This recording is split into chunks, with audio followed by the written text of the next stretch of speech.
समीर बचपन से ही मेहनती और तेज दिमाग का लड़का है, जिसने अपने माँ बाप को संघर्ष करते हुए देखा है। इसलिए बचपन में ही वो ठान लेता है कि उसे तो बस कमाना और कमाना है, ताकि बुढ़ापे में अपने माँ बाप को वो खुशी दे सके जो जवानी में उन्हें नसीब नहीं हुई। समीर मन लगाकर पढ़ता है और एक अच्छी नौकरी हासिल कर लेता है। एक दिन समीर अपनी माँ अंजू से कहता है, माँ, तुम्हें अब छोटी छोटी चीजों को खरीदने के लिए सोचना नहीं पड़ेगा। तुम्हें जब जो चाहिए वो ले लेना। मेरा बेटा कमाने लगा है, इसका ये मतलब है कि मैं पैसे उड़ाने लगूं? हैं? अरे बेटा, अभी तो पैसे जोड़ने हैं ताकि बहू आए और उसके लिए सब कुछ हो। जो मैंने दुख देखा वो उसे देखने को ना मिले कभी। माँ, तुम चिंता क्यों करती हो?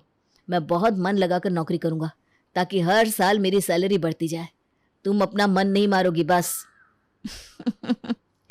बिल्कुल अपने पापा पर गया है। इतने बुरे वक्त में भी तुम्हारे पापा को बस मेरी ही चिंता लगी रहती थी। आखिर बेटा किसका है? समीर दिन भर अपने काम में लगा रहता। कोई भी तीज त्योहार से उसे कोई मतलब नहीं रहता। वो तो बस काम काम और काम में लगा रहता। दिन बीतने लगते हैं। अंजू और श्रीकांत देखते हैं कि समीर दिन भर बिजी रहता है। खुद के लिए भी उसके पास वक्त नहीं होता। तभी एक पड़ोसन उनसे कहती है, क्या बात है अंजू भाभी, बेटे की शादी की मिठाई कब खिला रही हो?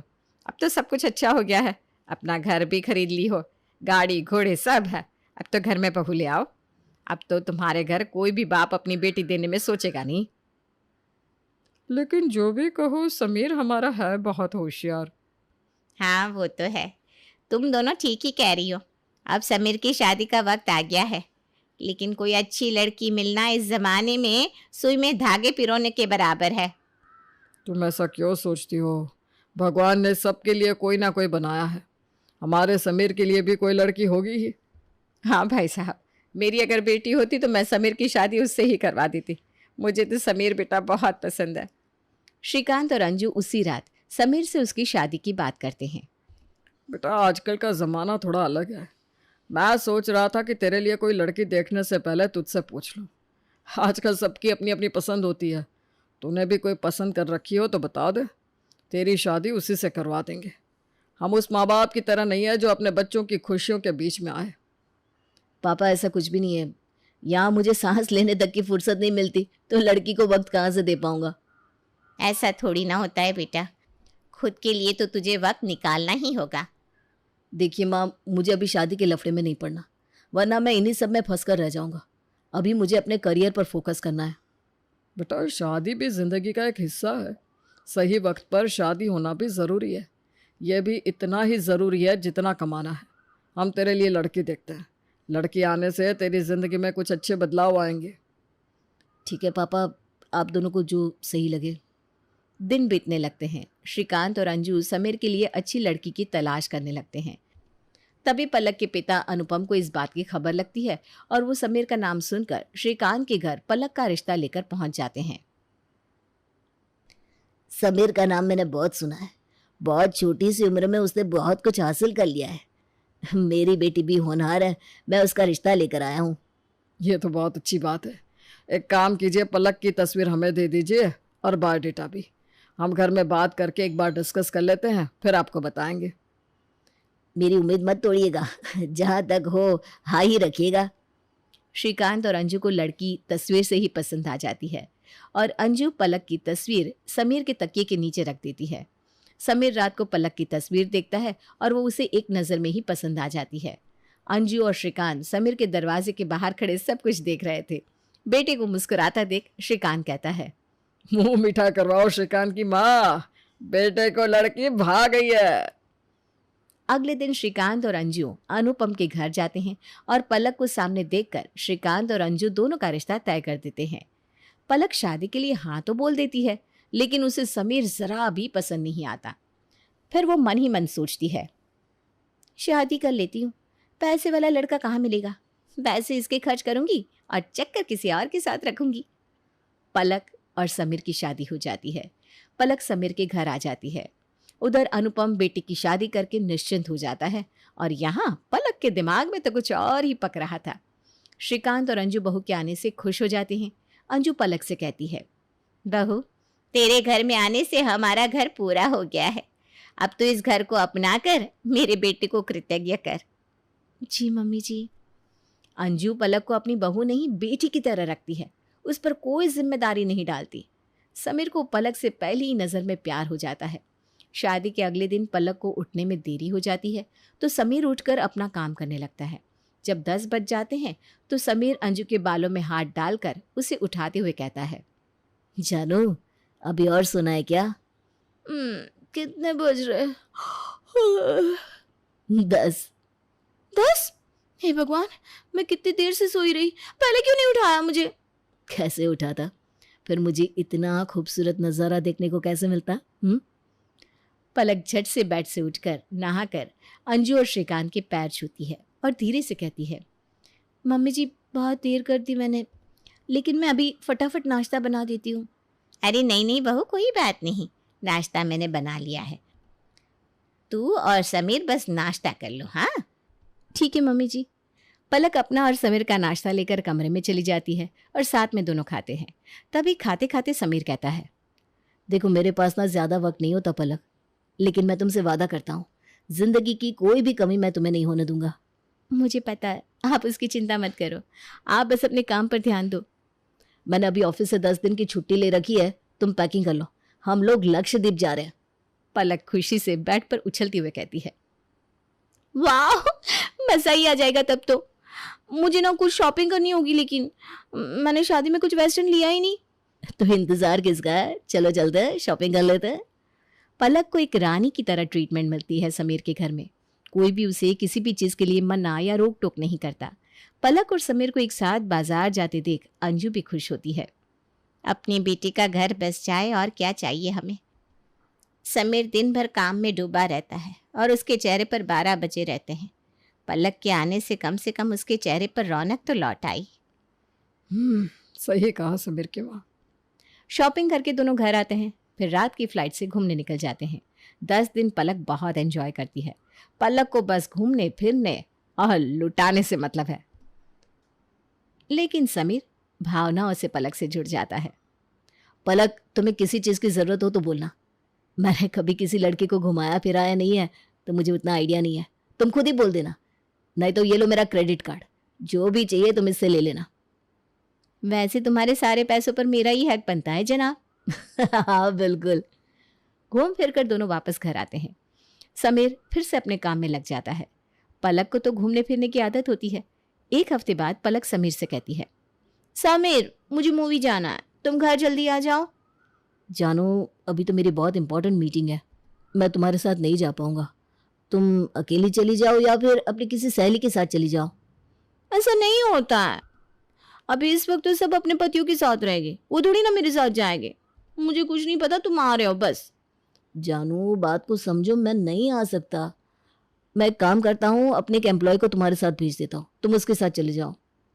ठीक है। पलक तैयार होने लगती है। हे भगवान, एम्प्लॉय तो स्मार्ट सा भेजना, मेरे पति की तरह कोई लुक्खा सा ना हो।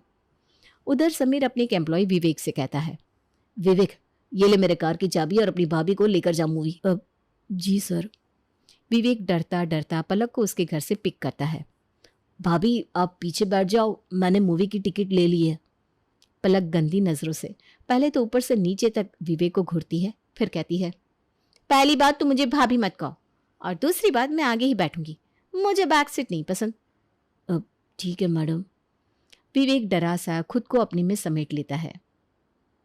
अगर कुछ हुआ तो मेरी तो नौकरी गई, ये भाभी तो बहुत रंगीली लग रही है। बच के विवेक, कहीं तेरी इज्जत ना चली जाए। इतने में ही गाड़ी चलाते हुए पलक स्टीयरिंग पे विवेक के हाथ पर हाथ रख देती है। हैंडसम, थोड़ा आराम से चलाओ, कोई हड़बड़ नहीं है, तुम्हारे होते मूवी देखने का मजा ही क्या आएगा। मैडम आप बहुत मजाकिया हैं। अच्छा जी। एक बात तो बताओ, मैं तुम्हें कैसी लग रही हूँ? अच्छी लग रही हो। तुम मेरी खुलकर तारीफ कर दोगी तो मैं तुम्हारे सर से नहीं बोलूँगी। तुम ऐसा नहीं सोच रहे हो ना कि मुझ जैसी सुंदर हॉट लड़की तुम्हारे सर को कैसे मिल गई? नहीं नहीं मैडम, मैं ऐसा क्यों सोचूंगा, मैं ऐसा सोच ही नहीं सकता। अरे बाबा इतना डरो मत, मैं तुम्हारे बॉस की तरह नहीं हूँ, उन्हें किसी भी बात की कोई खबर नहीं होने दूंगी। पलक मूवी ना जाकर एक सुनसान रास्ते में गाड़ी रुकवा देती है। क्या कुछ वक्त हम एक दूसरे के साथ बिता सकते हैं?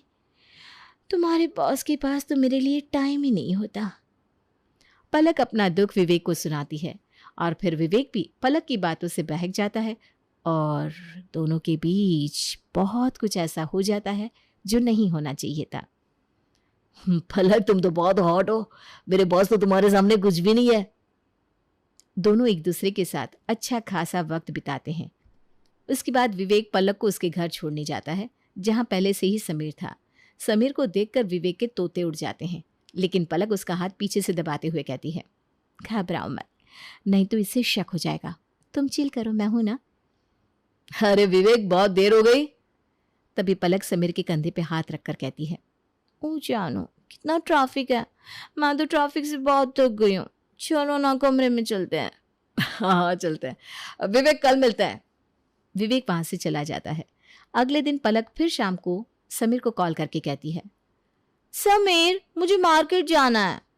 मार्केट? और अभी? नहीं नहीं नहीं नहीं, मैं नहीं आ पाऊंगा। मैंने तुमसे पहले ही कहा था कि मुझे बहुत सारे काम होते हैं जानू। मुझे गाड़ी चलाना नहीं आता, वरना मैं खुद ही चली जाती। एक काम करो ना, कल जो वो तुम्हारा स्टाफ आया था ना, उसे ही भेज दो, उसके साथ ही चली जाऊंगी। हाँ ये ठीक रहेगा। एक काम करता हूँ, उसे तुम्हारे काम के लिए ही छोड़ देता हूँ। उसका नंबर भेज देता हूँ मैं तुम्हें। जब कहीं आने जाने की ज़रूरत हो तो तुम उसे ही बुला लेना। पलक खुश होकर मन में सोचती है, यही तो चाहती थी मैं, सोने पे सुहागा हो गया, और क्या चाहिए। मायूस होकर पलक विवेक से कहती है, ठीक है, जब तुम नहीं आओगे तो मैं इसे बुला लूंगी, कम से कम काम तो हो। हाँ, अब सब तुम्हारे ऊपर है। पलक विवेक को फ़ोन करके कहती है, रास्ता क्लियर है, आ जाओ। अब तो तुम्हारे बॉस ने मुझे लाइसेंस भी दे दिया। पलक अब रोज विवेक को कोई ना कोई काम का बहाना करके बुला लेती और आधे से ज्यादा दिन उसके साथ ही बिताती। अंजू को एक दिन विवेक और पलक पर शक होने लगता है। वो श्रीकांत से कहती है, मुझे कुछ सही नहीं लग रहा है। विवेक रोज घर आने लगा है और पलक दिन भर उसके साथ घूमती रहती है। कहीं कोई गड़बड़ तो नहीं? अरे तुम भी ना क्या सोचती रहती हो, कोई गड़बड़ क्यों होगी? समीर ने कौन सा कोई कमी कर रखी है बहू के लिए? इतना मत सोचो। दिन बीतने लगते हैं। पलक अब तो घर में एक तिनका तक नहीं उठाती। अब तो अंजू के सिर से पानी पार हो जाता है और वो एक दिन जब पलक घर पर नहीं होती तो समीर को सारी बात बताती है। बेटा मुझे कुछ सही नहीं लग रहा है। माँ, मुझे पलक पर पूरा भरोसा है। वो बस मैं उसे वक्त नहीं दे पाता हूँ ना, तो बेचारी थोड़ा मायूस होकर इधर उधर चली जाती है।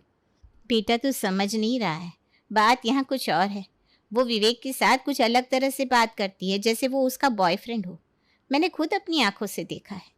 गाड़ी में वो उसके हाथों पर हाथ रखकर बैठी थी। वो तुझे धोखा दे रही है। अपने पापा की तरह तू भी मुझ पर भरोसा नहीं कर रहा है ना? ऐसा मत कर बेटा, बहुत देर हो जाएगी वरना। समीर वहां से उठकर चला जाता है, लेकिन माँ की बात उसके दिमाग में घूमने लगती है। रात को समीर पलक से कहता है, पलक मैं तुम्हें वक्त नहीं दे पा रहा हूँ। एक काम करो, कल मैं ऑफिस से छुट्टी ले लेता हूँ और हम कहीं घूमने चलते हैं। अरे नहीं नहीं नहीं, इसकी कोई ज़रूरत नहीं है। आप अपने काम पर फोकस करो। मेरा काम तो वो विवेक कर ही देता है, काम से ज़्यादा कुछ ज़रूरी नहीं है।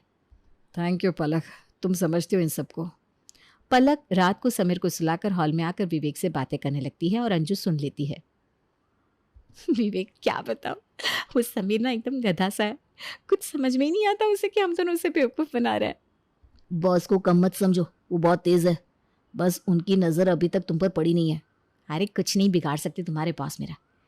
कल शाम को कहीं चला जाए क्या? डिज्नीलैंड खुला है, वहाँ चलते हैं। ठीक है, तो कल शाम को मिलते हैं। लव यू जानू। सर, वो मुझे मैडम ने बुलाया है, क्या मैं जा सकता हूँ अभी? हाँ हाँ जाओ, घर जल्दी ड्रॉप कर देना अपनी भाभी को, वेदर बहुत ख़राब है आज। Okay sir. विवेक जैसे ही ऑफिस से निकलता है वैसे ही समीर उसका पीछा करने लगता है और पलक और विवेक को साथ में देख लेता है। तुम मेरा विश्वास मत तोड़ना पलक, मैं जानता हूँ तुम मुझसे प्यार करती हो। आज कुछ गलत ना करके तुम माँ की बातों को गलत साबित कर दो प्लीज़। इतने में वो देखता है कि विवेक और पलक एक दूसरे के गले लगकर बातें कर रहे हैं। पलक, तुम बॉस को तलाक दे दो ना, फिर हम शादी कर लेंगे। तलाक? मैं समीर को तलाक कभी नहीं दूंगी। उसे तलाक दे दूंगी तो ये क्रेडिट कार्ड कहाँ से आएगा? इतना जो हम दोनों खर्च करते हैं वो कहाँ से आएंगे पैसे? जैसा चल रहा है चलने दो। तुम किसी और से शादी कर लो, फिर तो किसी को हम पर शक भी नहीं होगा और हम इसी तरह एक दूसरे के साथ रहेंगे हमेशा। Great idea. बॉस, ऑफिस में आप मुझ पर रौब झाड़ते हैं और मैंने उनकी बीवी झाड़ ली। समीर को धक्का लग जाता है। वो दूर जाकर उसी वक्त पलक को कॉल करके कहता है, जानू, कहाँ हो तुम दोनों? मैं सोच रहा हूँ मेरा काम हो गया है तो तुम्हें लेने आ जाऊं। हाँ नहीं नहीं तुम मत आना, मैं आ ही रही हूँ। हम ना यहाँ सब्जी मंडी में, इतनी भीड़ में तुम क्या करोगे, मत आओ। हाँ। समीर पलक के पीछे जाकर खड़ा हो जाता है। समीर को देखकर विवेक की हालत खराब हो जाती है तो पलक के तोते उड़ जाते हैं। समीर पलक को एक थप्पड़ मारता है। कल कोर्ट में मिलना, तलाक लेकर मेरी जिंदगी से दफा हो जाओ। और विवेक, तुम तो गए। सच कहता है, तुम जैसी लड़कियों को ज्यादा छूट देना सही नहीं रहता। समीर तुम गलत समझ रहे हो। मैं विवेक जैसे आदमी को अपने साथ खड़ा तक नहीं होने दूं। चुप, बंद करो अपनी एक्टिंग और दफा हो जाओ मेरी नजरों से। समीर अंजू और श्रीकांत के पास जाकर उन्हें सब कुछ बता देता है। माँ, तुम सच कह रही थी। इस दुनिया में एक माँ ही है जो अपने बच्चों का भला सोचती है। माँ, मुझे अब किसी भी लड़की के साथ नहीं रहना। मैं अब तुम्हारे और पापा के साथ रहना चाहता हूँ। ठीक है बेटा, जिसमें तू खुश उसमें हम भी। गौरी दिखने में जितनी सुंदर उतनी ही अमीर। पिता के पास पैसों की कोई कमी नहीं, लेकिन गौरी को संतोष से प्यार था। संतोष एक कामचोर लड़का था। पापा, मुझे संतोष से शादी करनी है। संतोष वो जिससे तुमने मुझे मिलवाया था? अरे बेटा, वो तो कोई काम नहीं करता और उसकी आदतें भी ठीक नहीं है। कोई बात नहीं ना पापा, शादी मुझे करनी है ना, मैं मैनेज कर लूंगी। देखो गौरी, पाल पोस पढ़ा लिखा कर मैंने तुम्हें इसलिए नहीं बड़ा किया है कि तुम किसी ऐरे गहरे से शादी कर लो। अगर ऐसा करोगी तो मैं तुम्हें एक पैसा नहीं दूंगा और तुमसे सारे रिश्ते खत्म कर लूंगा। गौरी पिता की बात संतोष को बताती है। अरे गौरी देखो, माता पिता का साथ सबसे ज्यादा जरूरी है, तो तुम वही शादी कर लो जहां वो बोलते हैं। लेकिन मैं तुम्हारे बिना कैसे रहूंगी? हम शादी कर लेते हैं ना, बाद में तो सब मान ही जाएंगे। देखो, रह तो मैं भी नहीं पाऊंगा, लेकिन मैं नहीं चाहता कि अगर वो ना माने तो तुम जिंदगी भर परेशान रहो। खैर, गौरी की शादी विवेक से हो जाती है। सरल, सुंदर और मेहनती। लेकिन एक दिन गौरी के फोन पर संतोष का फोन आता है। संतोष, तुम मुझे फोन मत किया करो, अब ये सब ठीक नहीं है। मेरे पति बहुत अच्छे हैं और मैं उन्हें धोखा नहीं दे सकती। हाँ हाँ गौरी, वो तो मैं भी नहीं चाहता। बस मैं मर रहा था तो सोचा तुम्हें बता दूं। तुम्हारे जाने के बाद मुझे ना भूख लगती थी ना प्यास। अब तो मैं इतना कमजोर हो गया हूं कि कभी भी मर सकता हूं। गौरी इमोशनल हो जाती है। नहीं नहीं संतोष, जीवन जीने का ये तरीका ठीक नहीं। अपने आज को संवारो प्लीज। क्या करूं, पिता की बीमारी में काफी पैसे लग जाते हैं, कुछ बचता ही नहीं। तुम मुझे अपना अकाउंट नंबर दो, मैं तुम्हें कुछ पैसों की मदद कर देती हूँ। जब तुम्हारे पास पैसे आए तो लौटा देना। अरे नहीं नहीं, मैं इतना भी बेगैरत नहीं हूं जो अपनी गौरी से पैसे लूं। तुम ठीक बोल रहे हो। संतोष सक पका जाता है।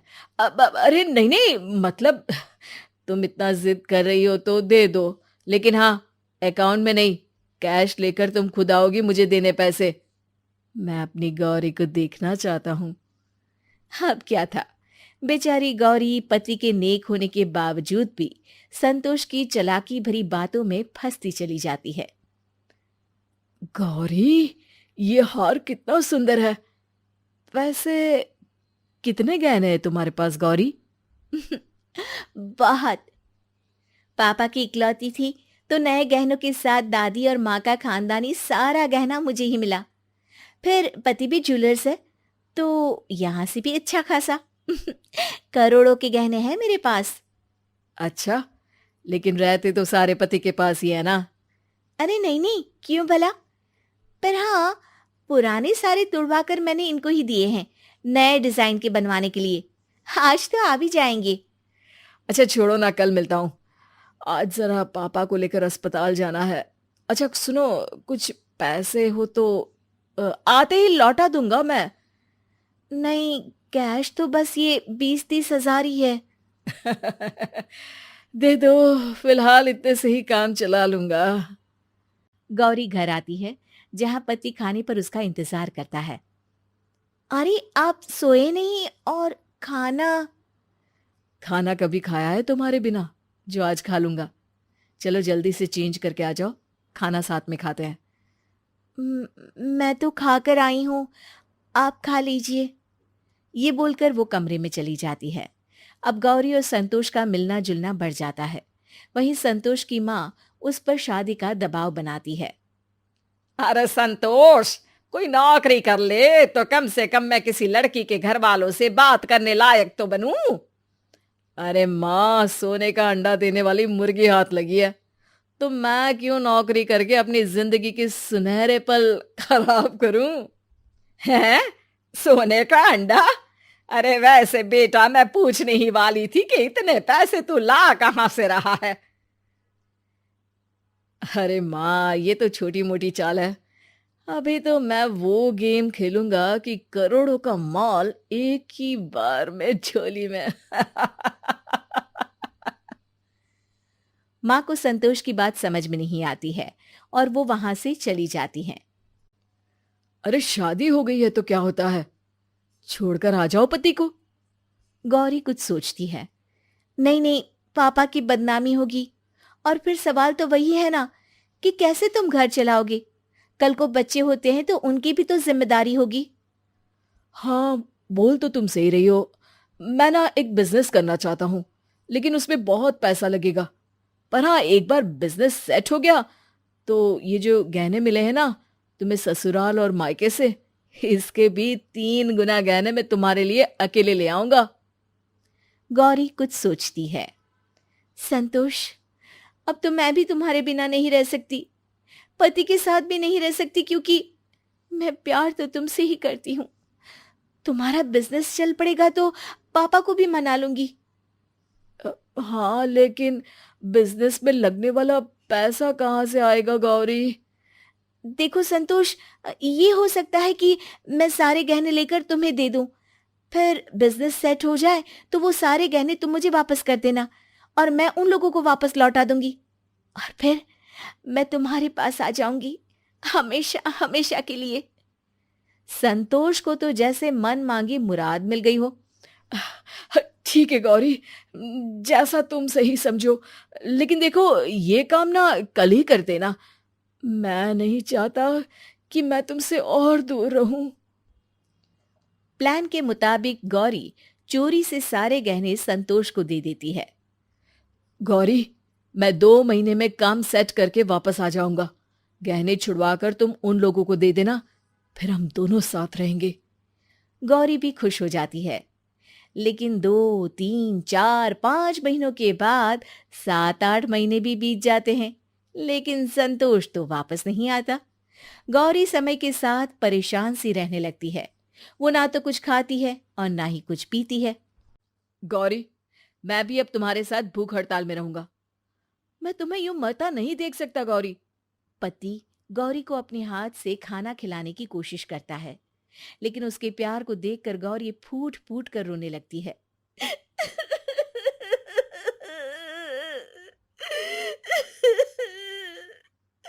मुझे माफ कर दीजिए, मैं काफी शर्मिंदा हूँ। मैंने आपके जैसे देवता समान पति को धोखा देने की कोशिश की।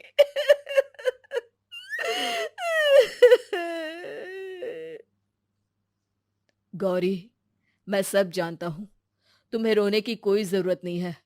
वो इंसान गलत था, ये तुम्हारे पिताजी ने मुझे पहले ही बता दिया था। बस मैं ये इंतजार कर रहा था कि तुम्हें समझ में आ जाए। तुम समझ गई हो, बस अब मुझे क्या चाहिए? लेकिन मैंने उस धोखेबाज आदमी को गहनों का पूरा बैग दे दिया था, जिसमें मेरे मायके और ससुराल के मिलाकर करोड़ों के गहने थे। तुम्हारा एक एक गहना मेरे पास रखा है। मैं समझ चुका था, इसलिए मैंने गहनों की डिजाइन भी बदल दी और तुम्हें नकली गहनों का बैग मैंने दे दिया। असली वाले तो मेरे पास है।